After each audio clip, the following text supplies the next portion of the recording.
anh ấy tụm đau mấy nè mơ tơ sủi tập tớ mau còn tập tớ mau vốn nè hay đấy dân mình bê vía mình rương môi cái dân tục oi nè mà chia tính quạt màu đó ai bê bán nè đây có mong pin ở Mỹ chà tôi là có món bạn ba hay còn bà bộ này lên để mình xong chui can tịnhខ្ញុំសុំចាត់មកផ្លែមើលបងប្អូនបកពីចេះមកវិញអូតែមានជួយប្រៀបបកតិចវានៅរៀងហឹងអញ្ចឹងឥឡូវខ្ញុំបកខ្លួនឯងវិញនេះអូប្រិមិត្តនេះអ្នកមានគាត់បរៀនបកខ្ញុំដំបូងខ្ញុំរកកាច់ក្តិចក្បាលវាខ្ញុំរកក្តិចក្បាលក៏ប៉ុន្តែក៏ប៉ុន្តែនេះគេបកពីកគូតវាវិញចាអូនេះនឹងរៀងហឹងតិចអត់រឹងទេអូនេះមាននេះអូនេះវានៅរៀងដូចជួមណាមីងនោះវាសັບតិចសັບតិចប្រិមិត្តអញ្ចឹងស្វាយខទៅបើចង់ហូបនៅក្នុងដើមផ្ទាល់គឺគេបកពីគូតមកចាបាទឬក៏មិនមែននៅក្នុងចកាក៏ត្រូវតែបកពីគួតមកដែរឥឡូវខ្ញុំសុំហូបឲ្យបងប្អូនយើងមើលតិចសាច់វាដូចម្សៅល្មូតហ្មងណាមីងមើលណាមីងហូបអ្នកមួយពីអ្នកក្មួយមើលបាទនឹងមានជាតិជូរអែមតុងដើមឆ្ងាញ់ហ្នឹង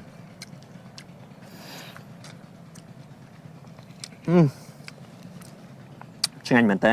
អ្នកមីងភ្លក់មើលមីងនឹងមានជាតិម្សៅខ្ទិះឆ្ងាញ់ជាងកៅចិនទៀតបងប្អូន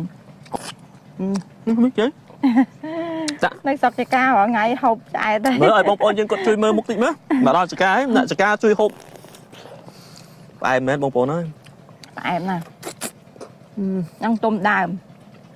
តែបើសិនបតុំមានរសជាតិផ្អែមឆ្ងាញ់ជាងនេះទៀតចាតែខ្ញុំគិតថាបើខ្ញុំឯណាចាបើប៉ុណ្នេះមិនបាច់ផ្ទុំតាណាទៀតទេល្មមឆ្ងាញ់ហ្មងខណ្ឌថាទុំដើមហ្នឹងបើសិនតែយើងទុកមកយប់វារៀងមានជាតិអុចមិនវិញដូចថាមានជាតិដូចថាស្អុយតិចចឹងណាអញ្ចឹង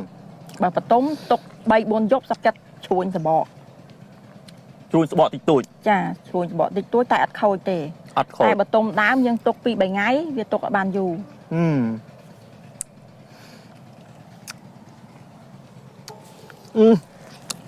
ឆ្ងាញ់ណាស់ប្រិមិត្តខ្ញុំផ្ញើវីដេអូនេះជូនបងប្អូនយើងអ្នកដែលចូលចិត្តពិសាស្វាយខុសរដូវជំរាបសួរប្រិមិត្តដែលកំពុងតែទស្សនាជាទីគោរពលោកនាងកញ្ញានៅពេលនេះខ្ញុំនឹងក្រុមការងារសូមនាំអារម្មណ៍ប្រិមិត្តទស្សនាមកតាមដានជាមួយនឹងខ្ញុំនឹងក្រុមការងារសារជាថ្មីម្ដងទៀតនៅទីតាំងមួយកន្លែងហើយក៏ផ្ញើចិត្តនឹកទៅដល់បងប្អូនយើងដែលចូលចិត្តពិសាទៅនឹងប្រភេទស្វាយខុសរដូវបងប្អូនឥឡូវងាកមកខាងស្ដាំដៃខ្ញុំបន្តិចបើយើងវោះណាចំពោះពីដីដល់ផ្លែស្វាយថាមកចាមចុះនេះដល់នេះគឺជាប្រភេទស្វាយខុសរដូវខ្ញុំមិន review ឬក៏បង្ហាញលោកអ្នកឲ្យបានដឹងកាន់តែច្បាស់ទេតែគ្រាន់តែថា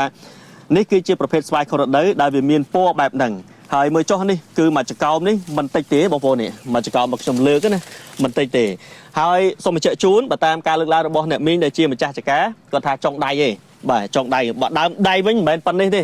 មិនមែនប៉ុណ្្នេះទេអញ្ចឹងខ្ញុំនាំអារម្មណ៍ប្រិមិត្តយើងមកតាមដានបន្តិចអំពីប្រវត្តិខ្លះអំពីប្រភេទស្វាយខុសរដូវដោយសារតែអ្នកមីងម្ចាស់ចកានៅខាងស្ដាំដៃខ្ញុំជម្រាបសួរអ្នកមីងបាទបាទអរគុណអ្នកមីងសម្រាប់ក្នុងការផ្ដល់ជូនកិច្ចសម្ភាសដល់ក្រុមការងាររបស់យើងខ្ញុំហើយកលេចមកខាងឆ្វេងដៃអ្នកមីងក៏សុទ្ធសឹងតែជាប្រភេទស្វាយខុសរដូវដែលកំពុងតែផ្លែឲ្យប្រក់ពេញដើមតែម្ដងអ្នកមីងជួយជម្រាបជូនឈ្មោះហើយក៏ដូចជាទីតាំងរបស់អ្នកមីងបន្តិចមកមីងជូនបងប្អូនយើងដែលកំពុងតែទស្សនាឲ្យចង់ដឹងចាជម្រាបសួរខ្ញុំឈ្មោះម៉ៅសុភ័ក្ររស់នៅភូមិកោរះក្រោមឃុំកោរះក្រោមស្រុកល្វាអែមខេត្តកណ្ដាលបាទអ្នកមីងប្រិមត្តទស្សនិកជនឥឡូវយើងក៏លេខមកមើលតិចមកមើលស្វាយនេះមកមីងជើងអង្គុយតិចមើលយើងបាច់ទៅមើលឲ្យខាងលើទេយើងមកមើលឲ្យខាងក្រោមអ្នកមីងមិនបានគេហៅឈ្មោះស្វាយខុសរដូវអ្នកមីងជួយបញ្យល់តិចមើលអ្នកមីងចង់និយាយថាពីដូនពីតាមកយើងមានតែស្វាយខុសរដូវប្រភេទស្វាយខុសរដូវពូជសបាទពូជសហ្នឹងតូទុំដើមបានហូបបានដល់ពេលមានលោកយាយម្នាក់ហ្នឹងគាត់មានដើមស្វាយមួយដើមនៅខាងល្វាអែមហ្នឹងអញ្ចឹងដល់ហើយដូចថាយើងចេះបណ្ដោះពូជមកអញ្ចឹងចេះដាំតគ្នាមកហើយដល់ពេលឃើញពណ៌លាក់ហ្នឹងគឺហៅស្វាយខុសរដូវហ្នឹងប្រភេទស្វាយខុសរដូវលាក់អូចាអញ្ចឹងមាន2ប្រភេទក៏ប៉ុន្តែរសជាតិយ៉ាងម៉េចដែរ2ប្រភេទនេះស្វាយខុសរដូវលាក់ហ្នឹងបើសិនគិតពីរសជាតិទល់តែយើងបតុំបេះចាស់អញ្ចឹងណាបាទបេះចាស់យកទៅបតុំគឺផ្អែមឆ្ងាញ់បាទដល់ពេលអាប្រភេទស្វាយខុសរដូវពូជសមួយទៀត năng tổ tôm đào mà bán hộp bàn bàនេះហើយខដៅលាក់ អញ្ចឹងអាស្វាយខដៅលាក់ដូចប្រិមិត្តឃើញដែលខ្ញុំកំពុងតែកាន់ជាមួយនឹងមីងដែលកំពុងបង្ហាញជូនហ្នឹងអាហ្នឹងយើងបើចង់ឆ្ងាញ់យកទៅបេះទៅបន្ទុំ ចាបន្ទុំមួយថ្ម បន្ទុំមួយថ្មតែបើអាពណ៌សគឺទុំលើដើមបានផ្អែមឆ្ងាញ់ បានផ្អែមឆ្ងាញ់ អ្នកមីងអាប្រភេទស្វាយនេះបើខ្ញុំនឹងក្រុមការងារបានមកដល់នៅទីតាំងមើលឃើញថាទីតាំងនេះគឺជាទីតាំងដែលសម្បូរប្រភេទស្វាយខដៅជាងគេឬមួយយ៉ាងម៉េចអ្នកមីង មានតែខាងល្វីអែមហ្នឹងទេដែលសម្បូរស្វាយខដៅនឹងខ្លាំងជាងគេ អូ ហើយខដៅពូជសខាងហ្នឹងគឺគេអត់សូវនិយមដាំទេដោយសារស្អីវាបានទិន្នផលតិច ចេញ ចាដោយសារស្វាយខដៅពូជលាក់នេះវាបានទិន្នផលហ្នឹងវាច្រើន បាទ យើងត្រូវការទៅធម្មតាយើងឃើញវាចាស់ខ្លាំងអញ្ចឹងយើងចង់បេះ50គីឡូបន្ទុំគឺបាន50គីឡូហ្មង អត់ខាតហ្មងយើងអ្នកមីងនោះ ចាបើស្វាយខដៅពូជសយើងទល់ទុំដើមអញ្ចឹងក្នុងមួយដើមអញ្ចឹងមានទុំដើម4 10 20អញ្ចឹងដល់ពេលយើងតម្រូវការយកទៅលក់ទៅដោវាពិបាក បាទ ដល់ពេលអានេះយើងត្រូវការបន្ទុំយើងតម្រូវថាអូ30 20គឺមើលទៅឃើញចាស់បេះបាន30 20គីឡូឬមួយក៏រាប់100គីឡូឡើងទៅអញ្ចឹងទៅ អ្នកមីង ហ្នឹងវាចំណេញ អាស្វាយខដៅហ្នឹងមើលទៅអាហ្នឹងផ្លែអាក្រក់ចឹងទាំងអស់ទៅបងឬមួយមិនវិញអូលោកឲ្យលោកប្រិមិត្តនេះមើលចឹងម្លឹងរឿងអីមិនល្អភ្នែកមើលហើយល្អភ្នែកមើលហើយ ទុំដើម ហើយទុំដើមទៀតអូអានេះទុំឯងមីងហ៎ ទុំដើម នេះដូចបាញ់ខ្ញុំសុំទៅវាតិចមកទៅហ្មងមើលអានេះសិតតាទុំដើមប្រិមិត្តបាទនេះពីរនេះគឺទុំមួយបាញ់ខ្ញុំក្រក់ទៅជ្រុះមកទៅហ្មង ចា នៅមីងជួយជម្រាបជូនតិចមើលហេតុអីបានជាប្រភេទស្វាយនេះវាផ្លែបានល្អម្លឹងហើយការថែទាំវាយ៉ាងម៉េចដែរអ្នកមីងមើលនៅមីងសុំជិះឡើងមើល ត្រូវតារបៀបថាយើងថែទាំហ្នឹងយើងត្រូវថាកាប់ចង់លះមែកហើយត្រូវដាក់ទឹកដាក់ជី បាទ ចាតែគ្រាន់ថាស្លាយហ្នឹងស្រួលថែអត់សូវប្រើជាជីអីហ្មងទេប្រើតិចតួចបំផុតជួនអត់ដាក់ផង អញ្ចឹង ចា ស្រួលថែទាំណាស់ ស្រួលថែទាំ បាទ ចា ឥឡូវយើងក៏លេខមកតម្រូវការក៏ដូចជាអតិថិជនគាត់ពេញចិត្តវិញហេតុអីបានអតិថិជនគាត់ពេញចិត្តប្រភេទស្វាយខដៅនេះដែលលក់នៅលើទីផ្សារនៅពេលបច្ចុប្បន្ននេះមីងដោយសាររសជាតិវាយ៉ាងម៉េចមើលទៅ រសជាតិហ្នឹងគឺផ្អែមឈ្ងុយហើយមានជាតិម្សៅខ្ទិះនៅហ្នឹងហ្មង អញ្ចឹង ចា ដូចខ្ញុំពងបេះឲ្យភ្លាមចឹងមានគឺសក់ជួនេះធម្មជាតិហ្នឹង ហើយជួខ្លាំង ស្វាយហ្នឹង បាទហើយអ្វីដែលសំខាន់អ្នកមីងលក់នៅក្នុងទីតាំងនេះបងប្អូនយើងបញ្ជាទិញតាមអនឡាញអីបានទេមើលទៅ បាន លក់ហ្នឹងនៅក្នុងតម្លៃមិនមីងនេះនៅពេលមកដល់ទីតាំងផ្ទាល់ឃើញភាគច្រើនគឺគាត់លក់នៅតាមមុខផ្ទះដាក់ជាចានបាទតម្លៃមួយចានហ្នឹងអ្នកមីងដឹងតម្លៃគេលក់ប្រហែលទេ មួយចានហ្នឹង1ឡូជួនបានត្រឹម12000 អញ្ចឹង 1ឡូស្វាយ បាទ ចា បាន12000 ចា ដល់ឡែកបើសិនជាលក់អ្នកដែលទិញកំងទិញទៅអ្នកដែលកំងទិញទៅភាគច្រើនគេកំងជាឡូជា100គីឡូជាយ៉ាងម៉េច ជាគីឡូ ទទួលបានអ្វីដែលអ្នកមីងលើកឡើងប្រិមិត្តក្តៅបន្តិចមែនក៏ប៉ុន្តែពេញចិត្តនឹងធ្វើជូនបងប្អូនយើងទស្សនាបងប្អូនមើលចុះនៅខាងលើខ្ញុំនេះមើលចុះនេះប្រក់តែម្ដងហើយសិតតែផ្លែស្វាយខរដូវអ្នកមីងចំពោះទីតាំងដែលយើងមកដល់អ្នកស្រុកល្វាអែមភាគច្រើនបងប្អូនយើងនៅនេះដាំប្រភេទស្វាយខរដូវទាំងអស់ឬមួយក៏គាត់មានដំណាំចង្ការផ្សេងៗទៀត មានលហុងមានកៅល្មៀតមានខរដូវ បាទ តែបើបានទិន្នផលខ្លាំងជាងគេខរដូវហ្នឹង អញ្ចឹងអ្នកមីងមើលសុំអ្នកមីងនៅទីតាំងតិចបងប្អូនបើចង់បានស្វាយខុសរដូវដែលធម្មជាតិពិតហើយនឹងដល់ទីតាំងដល់ផ្ទាល់បើសិនជាបងប្អូនចង់បានឆ្ងាញ់ហើយធម្មជាតិពិតដូចក្នុងអ្វីដែលក្រុមការងារយើងបានប្រតិជូនអ្នកមីងអាចផ្ដល់ជូនលេខទូរស័ព្ទអីតិចបានទេបងប្អូនយើងអាចកំងទិញពីអ្នកមីងផ្ទាល់តម្លៃសមរម្យមែនទេមកដល់ទីតាំងผมអញ្ចឹងជម្រាបជូនប្រិមិត្តបើសិនជាចង់បានមកដល់ទីតាំងតើតាមកទីតាំងផ្ទាល់ដូចខ្ញុំចេះហើយបានផ្ដល់ការអនុញ្ញាតពីអ្នកមីងទៀតទើបអាចដឹងនឹងរសជាតិផ្ទាល់តែទោះបីយ៉ាងណាក៏ដោយអ្នកមីងមានពាក្យពេចន៍អីផ្ដាំផ្ញើទេដោយសារតែផលិតផលយើងដាំបាននៅក្នុងស្រុកហើយនេះគឺជាផលិតផលខ្មែរយើងបងប្អូនយើងដាំអ្នកនៅស្រុកវាអែម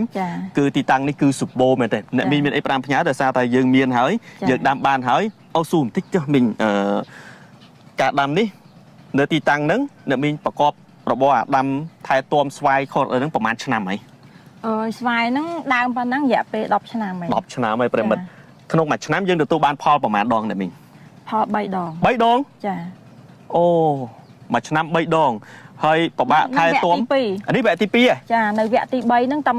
នេះតាមក្តាប់ផ្កាទូចចុះ អូអានេះមិនមែនច្រឡក់ទេ អានេះក្តាប់ថ្មីតា ចាក់ក្តាប់ថ្មី អូបាទ នឹងវគ្គរដូវ បាទវគ្គចុងក្រោយហើយ ជីវៈចុងក្រោយនេះវគ្គខុសរដូវ បាទនៅមីងនៅខាងក្រោយនេះដូចទុំហ្នឹងណា ចា នេះដូចទុំហ្នឹងនេះនៅខាងក្រោយប្រិមិត្ត ដើម អានេះទុំដើមនេះមើលទៅស្រួលអីតើទៅមកគ្រាន់តែទៅមកហ្មងនេះហើយហេតុអីយើងមិនបេះវាមីងឬមួយក៏យើងទុកឲ្យអ្នកបជាទិញគាត់មកដល់អាចបេះបានអ្នកដែលកំងពីអ្នកមីង ចាទល់កំងបានបេះឲ្យគាត់ បាទ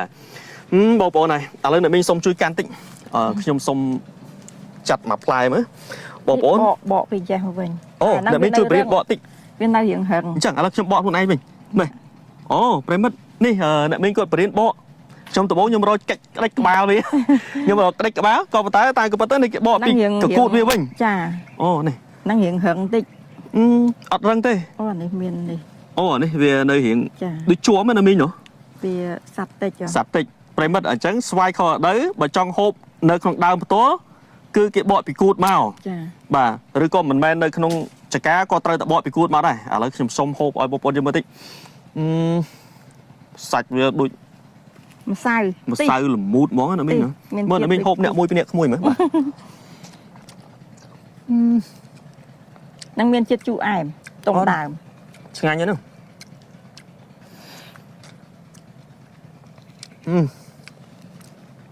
ឆ្ងាញ់មែនតើអ្នកមីងភ្លក់មើលមីង នឹងមានជាតិម្សៅខ្ទិះឆ្ងាញ់ជាងកៅចិនទៀតបងប្អូន នេះជើ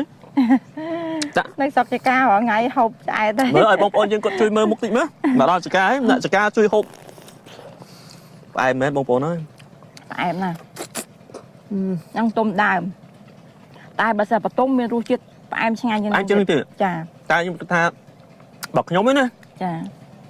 បើប៉ុននេះមិនបាច់ផ្ទុំតាណាទៀតទេល្មមឆ្ងាញ់ហ្មង ខណ្ឌថាទុំដើមហ្នឹងបើសិនតែយើងទុកមួយយប់វារៀងមានជាតិអត់ អុចមិនវិញ ដូចថាមានជាតិដូចថាស្អុយតិចតិចអញ្ចឹងណា អញ្ចឹង បើបតុំទុក 3-4 យប់សាប់ចិត្តឈួញសបក ជួយស្បកតិចតួច ចាឈួញសបកតិចតួចតែអត់ខូចទេ អត់ខូច តែបតុំដើមយើងទុក 2-3 ថ្ងៃវាទុកឲ្យបានយូរ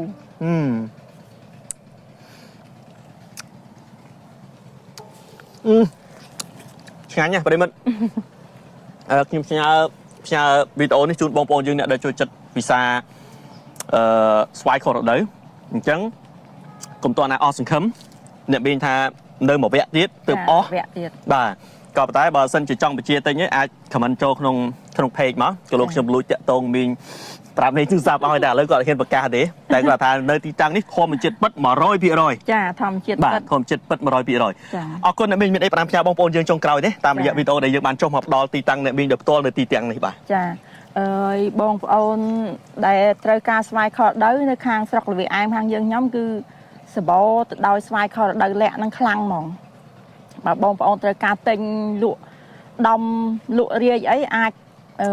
មកទិញពីខាងហ្នឹងបាន ឬក៏មានលេខទូរស័ព្ទអីអាច ចា ផ្ដល់បានទេមីង ទូរស័ព្ទមានប្រព័ន្ធ096 52 13265 បាទអោះមានប្រហែលខ្សែទៀតដាក់ជូនមើលលោកបងប្អូនយើងមានតែមួយទេបងប្អូនលេខទូរស័ព្ទបាទអញ្ចឹងបងប្អូនយើងបើចង់បានមកដល់ទីតាំងផ្ទាល់អញ្ជើញមកដល់ទីតាំងផ្ទាល់ប្លែកភ្នែកប្លែកអារម្មណ៍ហើយឃើញអំពីការដាំដុះរបស់បងប្អូនប្រជាពលរដ្ឋយើងផងតែបើសិនជាមិនមានពេលគ្រប់គ្រាន់ទេអាចបញ្ជាទិញតាមរយៈប្រព័ន្ធទូរស័ព្ទអ្នកមីងបានហើយបើសិនជាយ៉ាងម៉េចយ៉ាងម៉ាទៀតអានឹងចាំតាក់ទងតាមក្រោយបន្ថែមទៀតព្រោះថាខ្ញុំនឹងក្រុមការងារមាន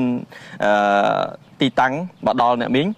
បានផ្ដល់ជូនហើយអញ្ចឹងយើងមានត្រឹមតែប៉ុណ្ណេះជូនបងប្អូនយើងអរគុណបងប្អូននេះគឺជាកិច្ចសម្ភាសន៍ខ្លីមួយជាមួយនឹងអ្នកមីងនៅក្នុងទីតាំងចំការបាទផ្លែស្វាយខុសរដូវអរគុណបងប្អូនខ្ញុំបាទនឹងក្រុមការងារនឹងអ្នកមីងម្ចាស់ចការដោយផ្ទាល់សូមគោរពលាលោកអ្នកត្រឹមប៉ុណ្ណេះបាទ